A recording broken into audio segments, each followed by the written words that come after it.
Hello everyone, welcome back to our new video. Ngasidi aigi Khurai Fashion Studio hariba dukan sigi posai khara ai mayam du ucharake ayo je New Year gi offer tawri mayam apam layer di andum ahoma mamanda mayam logo lakpi haijari ayo je hoodies mayam na hangbi hoodies adu gi sweatshirt the zipper koi summer da zu numlit aba pot ni zipper je apa ba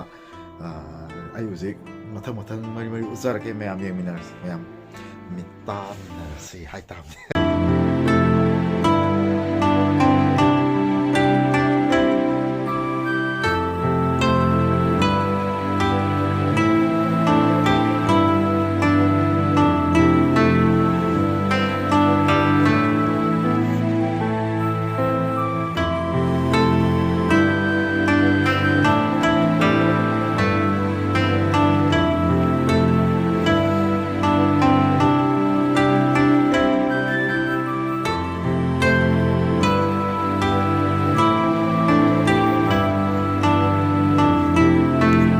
The hoodies the item khari Yengminarase sigi Zara ko adu the item yame Zara adu the Adidas Mondla is a koi Tommy Hilfiger ko le kotis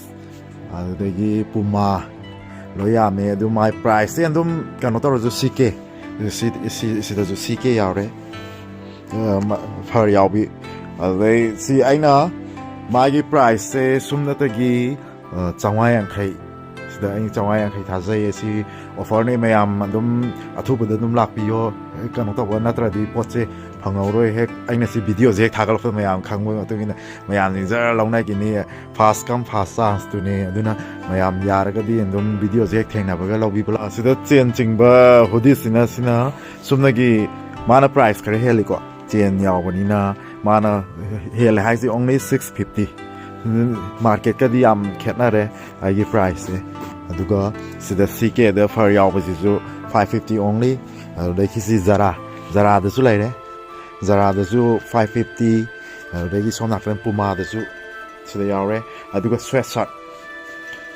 sida yali ba sweatshirt me am si yengbiyo si only 550 ngata ne sida yellow masu me am na pam na ba yellow da ha bi yellow masu yaw re so kan the yellow ziang faze mi ngo ba di si fazani sida zu sida mayam aduga zipper da chichen jinga si ka samar da zu numlit ya ba rai gym zapa da zu numlit ya ba pot ne the zippers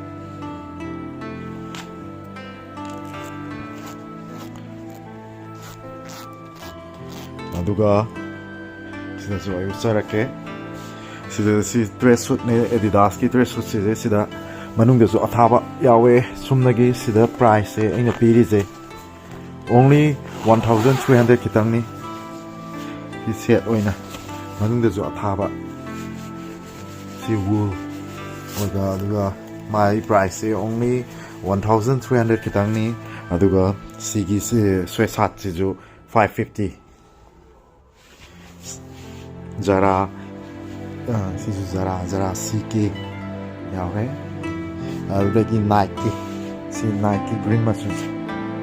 yam dimala ba po ni si only 550 ni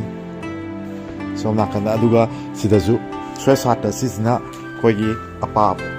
haibadi koi gym gumba sana ba gumba da julit ya ba po ni CK si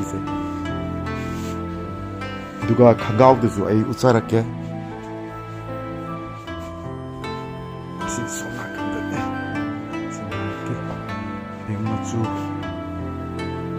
maroon,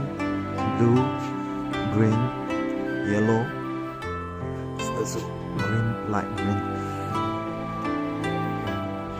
Where's that? Follow me.